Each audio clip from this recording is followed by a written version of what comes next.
here, myself Pradnya and with my co-host Amruta.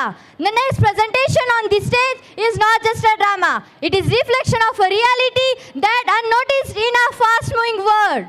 Yes, as we grow older, time moves ahead, family changes, and sometimes those who once cared us are left longing for care and attention themselves. Old age is not a weakness. It is a phase filled with the energy, wisdom and experiences. And many elderly people face loneliness, emotional pain and neglect. They are the ones who sacrifice their comfort for future, now who seek nothing more than love, respect and companionship. This drama highlights the emotional journey of an elderly, their unspoken feelings, their silent tears and their hope to be valued. It reminds us respect for elders is not just a responsibility, it's a responsibility. Through this performance, we have encouraged, pause and reflect. Are we listening to our elders? Are we giving them the time, care they deserve? As we watch this drama, we invite you to connect emotions, portrait and understand the value of empathy and gratitude.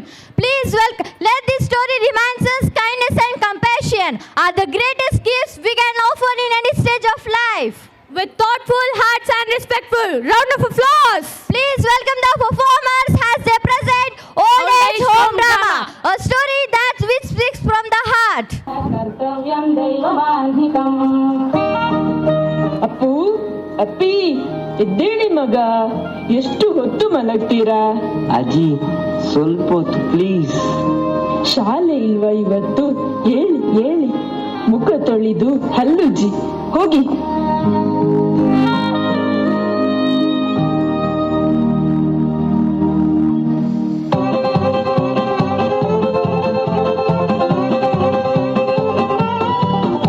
ಎಂತ ಮಗ ಬೆಳಿಗ್ಗೆ ಬೆಳಿಗ್ಗೆ ಗಲಾಟೆಯ? ಅಜ್ಜಿ ನೋಡಜ್ಜಿ, mobile ಕೊಡುದೇ ಇಲ್ಲ, ಯಾವಾಗಲೂ ಅವನಿಗೇ mobile. ನಾವೆಲ್ಲ phone ಇಲ್ಲದೆ ಇರ್ಲಿಲ್ವಾ? ಬೆಳಿಗ್ಗೆ ಬೇಗ ಎದ್ದು ದೇವರಿಗೆ ಕೈ ಮುಗಿತಿದ್ದೆವು, ಆಮೇಲೆ ರೇಡಿಯೋ ಕೇಳ್ತಾ ಇದ್ದೆವು. ನಮ್ಮ ಮನೆಯಲ್ಲಿ ದಿನವೂ ಮಿರುಗೋ ಚೈತ್ರವೇ, ಬೆಳದಿಂಗಳ ಈ ಪ್ರೀತಿ ಹೊರಗಲು ಸಾಧ್ಯವೇ? ನಮ್ಮ ಮನೆಯಲ್ಲಿ ದಿನವೂ ಮಿರುಗೋ ಚೈತ್ರವೇ, ಬೆಳದಿಂಗಳ ಈ ಪ್ರೀತಿ ಹೊರಗಲು ಸಾಧ್ಯವೇ? ಹೆಜ್ಜೇನಿನ ಸವಿಗೂಡಿದು ಇಲ್ಲಿ ಪ್ರೀತಿ ಪರಮಾನ, ಪ್ರೀತಿ ಯಜಮಾನ. ಸ್ಕೂಲಿಗೆ ಲೇಟ್ ಆಯ್ತಲ್ಲ ಮಕ್ಕಳ, ಬೇಗ ಹೊರಡಿ.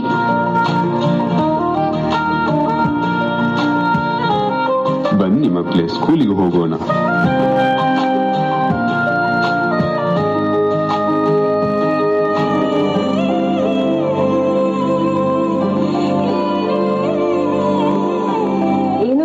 ನನಗ್ ಜಾಬ್ ಕನ್ಫರ್ಮ್ ಆಯ್ತು, ನಾಳೆನೆ ಜಾಯ್ನ್ ಆಗ್ತಾ ಇದ್ದೇನೆ. ಓ, ಕಂಗ್ರಾಚುಲೇಷನ್ ಭವ್ಯ, ಒಳ್ಳೆ ವಿಷಯ. ಆದ್ರೆ ಅಪ್ಪ ಅಮ್ಮನನ್ನು ಯಾರು ನೋಡಿಕೊಳ್ಳೋದು? ಅದೇ ರೀ, ನನ್ನ ಫ್ರೆಂಡ್ ಒಂದು ಓಲ್ಡ್ ಏಜ್ ಹೋಮ್ ಬಗ್ಗೆ ಹೇಳಿದ್ದು. ಅಲ್ಲಿ ವಯಸ್ಸಾದವ್ರನ್ನ ತುಂಬಾ ಚೆನ್ನಾಗಿ ನೋಡ್ಕೊಳ್ತಾರೆ. ಅಲ್ಲಿ ಕಳ್ಸಿದ್ರೆ ಹೇಗೆ? ಬೇಡ ಬೇಡ, ಅವರು ಮನೇಲೇ ಇರ್ಲಿ. ಅವರನ್ನು ಈ ವಯಸ್ಸಲ್ಲಿ ದೂರ ಕಳಿಸೋದು ಚೆನ್ನಾಗಿರಲ್ಲ. ಹಾಗಲ್ಲ ರೀ, ನಾವಂತೂ ಬೆಳಿಗ್ಗೆಯಿಂದ ಸಂಜೆವರೆಗೆ ಮನೇಲಿ ಇರೋದಿಲ್ಲ. ಅವರಿಗೂ ಮೆಡಿಸಿನ್ ತಗೊಳ್ಳೋದಕ್ಕೂ ಗೊತ್ತಾಗಲ್ಲ. ಅಲ್ಲಾದ್ರೆ ಹಾಗಲ್ಲ, ಅಲ್ಲಿ ಎಲ್ಲದಕ್ಕೂ ಜನ ಇರ್ತಾರೆ. ಅವರ ವಯಸ್ಸಿನವ್ರ ಜೊತೆ ತುಂಬಾ ಖುಷಿಯಾಗಿರ್ತಾರೆ. ಆಯ್ತು, ಹಾಗಾದ್ರೆ ನೀನು ಹೇಳಿದ ಹಾಗೆ ಆಗ್ಲಿ. ಆದ್ರೆ ಈ ವಿಷಯವನ್ನು ಅವ್ರ ಹತ್ರ ಹೇಗೆ ಹೇಳೋದು?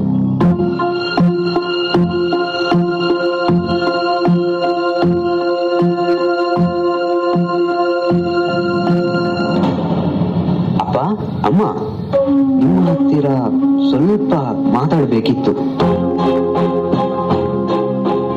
ಇವತ್ತಾದ್ರೂ ಈ ಅಮ್ಮನ ಹತ್ರ ಮಾತಾಡೋಕೆ ಪುರುಸೊತ್ತಾಯ್ತಲ್ವಾ? ಹೇಳು ಮಗ, ಏನ್ ವಿಷಯ? ಹೌದಮ್ಮ, ನಿಂಗೂ ಗೊತ್ತಲ್ವಾ, ನನ್ಗೆ ಈಗ ಕೆಲಸದ ಒತ್ತಡ ಜಾಸ್ತಿ ಆಗ್ತಾ ಇದೆ. ಜೊತೆಗೆ ನನ್ನ ಸ್ಯಾಲರಿಯಲ್ಲಿ ಮನೆಯನ್ನು ಸಂಭಾಳಿಸಲಿಕ್ಕೆ ಕಷ್ಟ ಆಗ್ತಾ ಇದೆ.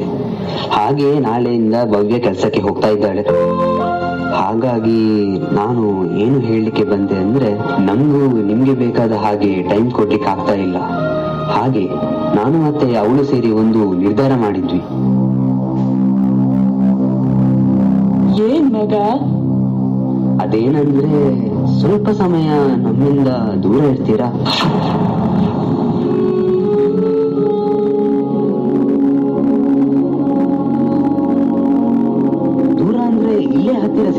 ವರದಕ್ಷಿಣೆ ಇದೆ ಅಲ್ವಾ, ಸ್ವಲ್ಪ ದಿವಸ ಮಾತ್ರ, ಬೇಗ ಕರ್ಕೊಂಡು ಬರ್ತೇನೆ.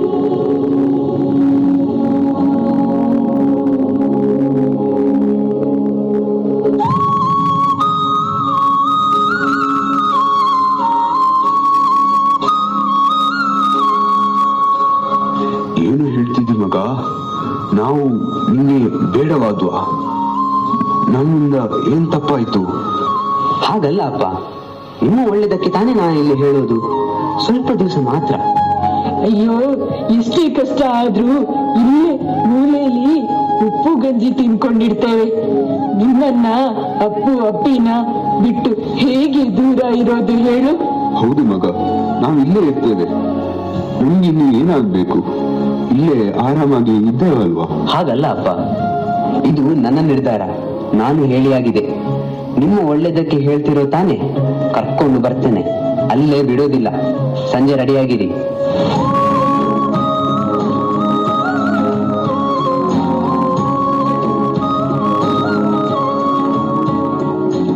ನೋಡಿದ್ರೀ, ನಮ್ಮ ಮಗ ಎಷ್ಟು ದೊಡ್ಡವನಾಗ್ಬಿಟ್ಟ. ಜನ್ಮ ಕೊಟ್ಟ ತಂದೆ ತಾಯಿಯನ್ನ ದೂರ ಕಳಿಸುವಷ್ಟು. ನಾನು ಅವನಿಂದ ಇಂತಹ ರೀತಿಯ ಮಾತನ್ನು ನಿರೀಕ್ಷಿಸಲೇ ಇಲ್ಲ. ಏನ್ ಮಾಡ್ಲಿಕ್ಕಾಗ್ತದೆ ಹೇಳು? ಎಲ್ಲ ಅವರವರು ಪಡ್ಕೊಂಡು ಬಂದದ್ದು. ಆ ದೇವರು ಯಾರ್ಯಾರ ಹಣೆಯಲ್ಲಿ ಏನೇನು ಬರ್ದಿದ್ದಾನೆ ಅಂತ ಯಾರಿಗೂ ಗೊತ್ತು.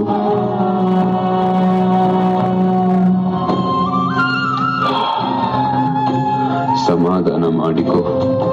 ನಾವು ನಮ್ಮ ಕರ್ತವ್ಯವನ್ನು ಮುಗಿಸಿದ್ದೇವೆ. ಮಗನ್ನ ಒಳ್ಳೆ ಸ್ಥಾನದಲ್ಲಿ ನಿಲ್ಲಿಸಿದ್ದೇವೆ. ಅವನು ಹೆಂಡತಿ, ಮಕ್ಕಳು, ಕೆಲಸ ಅಂತ ಬಿಸಿ ಇದ್ದಾನೆ. ಇನ್ನು ಅವನಿಗೆ ನಮ್ಮ ಅಗತ್ಯ ಇಲ್ಲ ಕಣೆ. ಅವನೇ ನಮ್ಮನ್ನು ವೃದ್ಧಾಶ್ರಮಕ್ಕೆ ಹಾಕ್ತಾನಂತೆ. ನೀನ್ ಯಾಕೆ ಸುಮ್ನೆ ಹತ್ತು ಆರೋಗ್ಯ ಹಾಳು ಮಾಡ್ಕೊಳ್ತೀಯ? ಆರೋಗ್ಯ ಕಾಪಾಡ್ಕೊಂಡು ಏನ್ ಮಾಡೋದು ರೀ? ಯಾರಿಗೋಸ್ಕರ ಬದುಕ್ತಾ ಇದ್ದೇವು ಅವರಿಗೆ ನಾವು ಬೇಡ. ನಾವಿನ್ನು ಬದುಕಿದ್ದು ಸತ್ತ ಹಾಗೆ. ಬಾ, ಇನ್ನೇನ್ ಬೇಕು ತುಂಬಿಸ್ಕೊ. ಆಮೇಲೆ ತಡ ಆದ್ರೆ ಮಕ್ಕಳು ಶಾಲೆಯಿಂದ ಬರ್ತಾರೆ. ಅವರ ಮುಖ ಕಂಡ್ರೆ ನಮ್ಮ ಕಾಲೇ ಮುಂದೆ ಹೋಗಲ್ಲ. ಬಾ.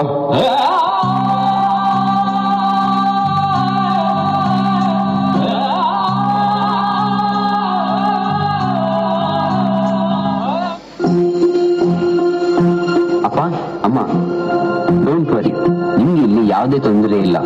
ನಿಮ್ಮ 6 ತಿಂಗಳ ಫೀಸ್ ಅನ್ನು ನಾನು ಭರಿಸಿದ್ದೇನೆ. ನಿಮ್ಗೆ ಏನಾದ್ರೂ ತೊಂದರೆ ಆದ್ರೆ ನಂಗೆ ಫೋನ್ ಮಾಡಿ. ನಮ್ಮ ಮಕ್ಕಳನ್ನು ನೋಡ್ಲಿಕ್ಕೆ ಆಸೆ, ಅವರ ಜೊತೆ ಇರೋಕೆ. ಯಾಕೆ ಹಾಗೆ ಮಕ್ಕಳ ಹಾಗೆ ಹಠ ಮಾಡ್ತೀರಾ ಅಪ್ಪ? ನೆಕ್ಸ್ಟ್ ಟೈಮ್ ಬರ್ಬೇಕಾದ್ರೆ ಮಕ್ಕಳನ್ನು ಕರ್ಕೊಂಡು ಬರ್ತೇನೆ. ಹೋಗಿ ನೀವು, ನನಗೆ ಲೇಟ್ ಆಗ್ತಿದೆ.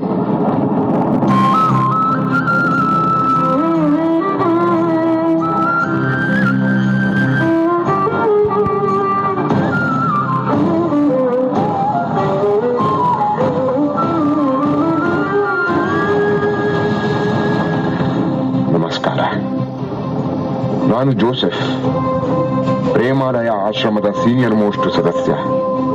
ಈ ಆಶ್ರಮದ ಎಲ್ಲಾ ಸದಸ್ಯರ ವಿಚಾರ ಗೊತ್ತಿರುವುದು ನನಗೊಬ್ಬನಿಗೆ ಮಾತ್ರ. 1 ನಿಮಿಷ, ನಮ್ಮ ಆಶ್ರಮದ ಸದಸ್ಯರನ್ನು ನಿಮಗೆ ಪರಿಚಯ ಮಾಡಿಸ್ತೀನಿ. ಪ್ರೇಮಾಲಯದ ಎಲ್ಲ ಪ್ರೇಮ ಪುತ್ರರು ಬನ್ನಿ ಇಲ್ಲಿಗೆ ಒಂದ್ಸಲ. ನಮ್ಮ ಮನೆಗೆ ಹೊಸ ಸದಸ್ಯರು ಬಂದಿದ್ದಾರೆ, ಬೇಗ ಬನ್ನಿ.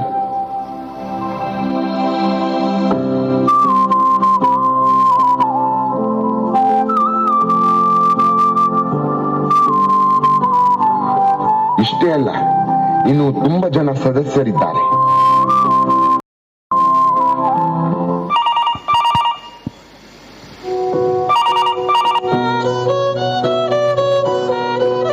ಏನ್ ಶಾರದಮ್ಮ, ಮಗ ಕಾಲ್ಗೆ ಸಿಕ್ಕಿದ್ನಾ?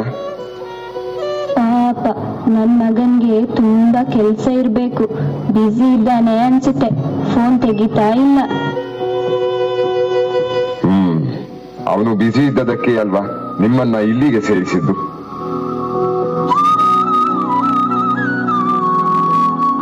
ನೋಡಿ ಜೋಸೆಫ್ ಅಣ್ಣ, ನೀವು ನನ್ನ ಮಗನ ಬಗ್ಗೆ ಹಾಗೆಲ್ಲ ಹೇಳ್ಬಾರ್ದು. ಅವನಿಗೆ ಅಮ್ಮ ಅಂದ್ರೆ ತುಂಬಾ ಇಷ್ಟ. ಪರಿಸ್ಥಿತಿಗೆ ಕಟ್ಟಿಬಿದ್ದು ನನ್ನ ಇಲ್ಲಿ ಬಿಟ್ಟು ಹೋಗಿದ್ದಾನೆ. ನೋಡ್ತಾ ಇರಿ, ನನ್ನ ಕರ್ಕೊಂಡು ಹೋಗೇ ಹೋಗ್ತಾನೆ. ಹಾ, ಏನ್ ಹೇಳಿ ನಿಮಗೆ? ಬೈ ಈಗ ಹೋದ್ರಲ್ಲ, ಅವರು ಶಾರದಮ್ಮ ಅಂತ ಮಗನ ಕಾಲ್ಗೆ ತುಂಬಾ ವರ್ಷದಿಂದ ಕಾಯ್ತಾ ಇದ್ದಾರೆ. ಆದ್ರೆ ಏನ್ ಮಾಡುದು, ಮಗ ನಾಟ್ ರೀಚೇಬಲ್. ಅಂದ ಹಾಗೆ ನಿಮ್ಮ ಹೆಸರೇನು? ನಾನು ರಾಮಣ್ಣ, ರಿಟೈರ್ಡ್ ಟೀಚರ್.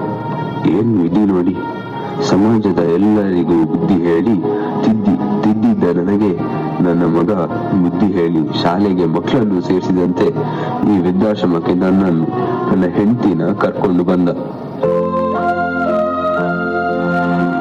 ರಾಮಣ್ಣ, ನೀವು ಇಷ್ಟಕ್ಕೆಲ್ಲ ನೊಂದುಕೊಂಡ್ರೆ ಹೇಗೆ?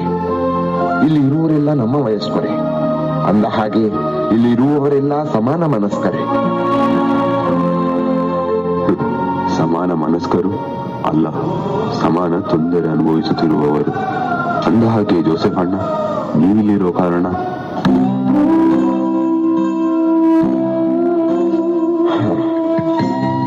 ನನ್ನ ಕಥೆನೇ ಬೇರೆ. ನನಗೆ ಗಂಡು ಮಕ್ಕಳಿಲ್ಲ, 2 ಹೆಣ್ಣು ಮಕ್ಕಳೇ. ಪ್ರೀತಿಯಿಂದ ಬೆಳೆಸಿ ಒಳ್ಳೆ ಸಂಬಂಧ ನೋಡಿ ಮದುವೆ ಮಾಡಿಸಿಬಿಟ್ಟೆ. ಆದ್ರೆ ನನ್ನವಳು ತೀರಿಕೊಂಡ ಮೇಲೆ ಪರಿಸ್ಥಿತಿ ಬದಲಾಯಿತು.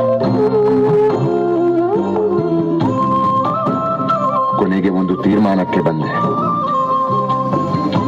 ಈ ಪ್ರೇಮಾಲಯ ಸೇರಿದೆ.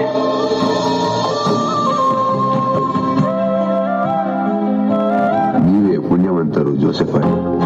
ಮಗುವು ಹೆಣ್ಣಾಗಲಿ ಗಂಡಾಗಲಿ ಈ ತಾಂತ್ರಿಕ ಯುಗದಲ್ಲಿ ಕೊನೆಗೆ ಅಪ್ಪಮ್ಮನಿಗೆ ಇಂತಹ ಪ್ರೇಮಾಲಯವೇ ಗತಿ. ಆದ್ರೆ ರಾಮಣ್ಣ, ಒಂದು ಥ್ರಿಲ್ಲಿಂಗ್ ವಿಚಾರ ಹೇಳ್ತೀನಿ. ಇಲ್ಲಿರುವ ಒಂದು ವ್ಯಕ್ತಿಯು ಬಡ ಕುಟುಂಬದಿಂದ ಬಂದಿಲ್ಲ, ಎಲ್ಲರೂ ಶ್ರೀಮಂತ ಕುಟುಂಬದವರೇ. ಮಕ್ಕಳು ಬೇರೆ ಬೇರೆ ದೊಡ್ಡ ಕೆಲಸದಲ್ಲಿರುವ ಡಾಕ್ಟರ್, ಇಂಜಿನಿಯರ್, ಬಿಸಿನೆಸ್ ಮಾಡುವವರ ತಂದೆ ತಾಯಿಗಳೇ. ಅದು ಸರಿ ಜೋಸೆಫ್ ಅಣ್ಣ, ಮಕ್ಕಳಿಗಾಗಿ ಆಸ್ತಿಯನ್ನು ಮಾಡಬಾರದು, ಮಕ್ಕಳನ್ನೇ ದೇಶದ ಆಸ್ತಿಯನ್ನಾಗಿಸಬೇಕು.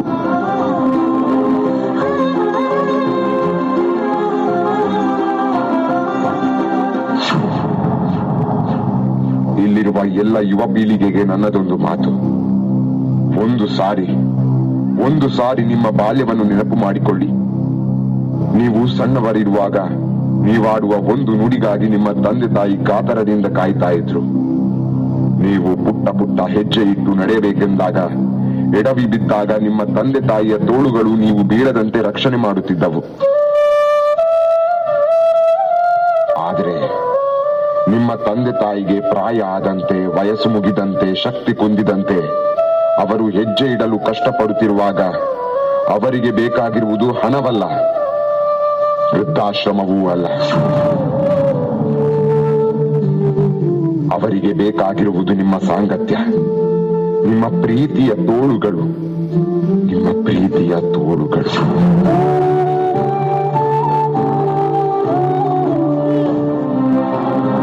ಅಣ್ಣ, ಇವತ್ತೂ ಅಜ್ಜ ಅಜ್ಜಿ ಬರ್ಲಿಲ್ಲ. ಇವತ್ತೇ ಬರ್ತಾರೆ ಅಂತ ಅಪ್ಪ ಅಮ್ಮ ಹೇಳಿದ್ರು. ಮಕ್ಳೇ, ಯಾರನ್ನ ಹುಡುಕ್ತಾ ಇದ್ದೀರಾ?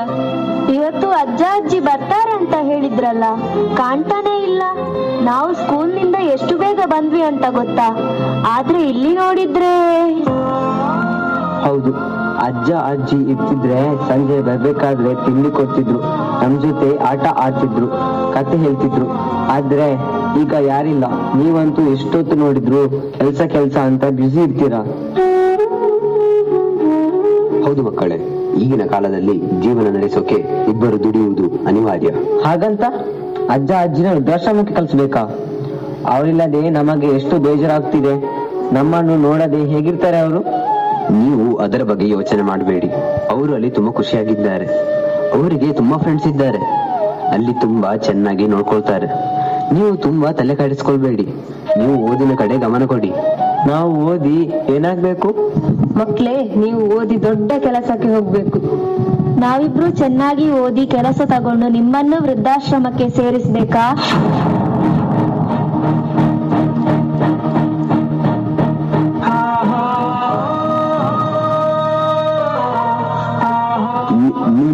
ಆಟಾಡ್ಕೊಳ್ಳಿ.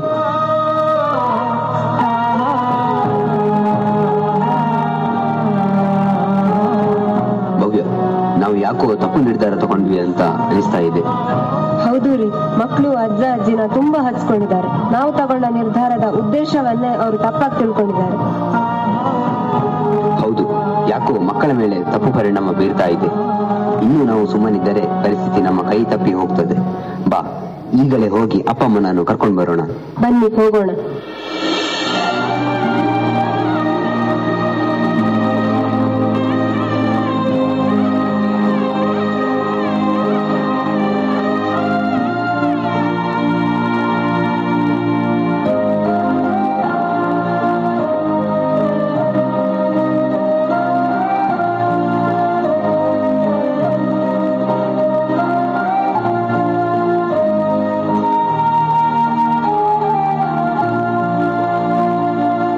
ಜೇನಿನ ಗೂಡು ನಾವೆಲ್ಲ ಬೇರೆಯಾದರೆ ಜೇನಿಲ್ಲ. ಗೂಡು ನಾವೆಲ್ಲ ಬೇರೆಯಾದರೆ ಜೇನಿಲ್ಲ.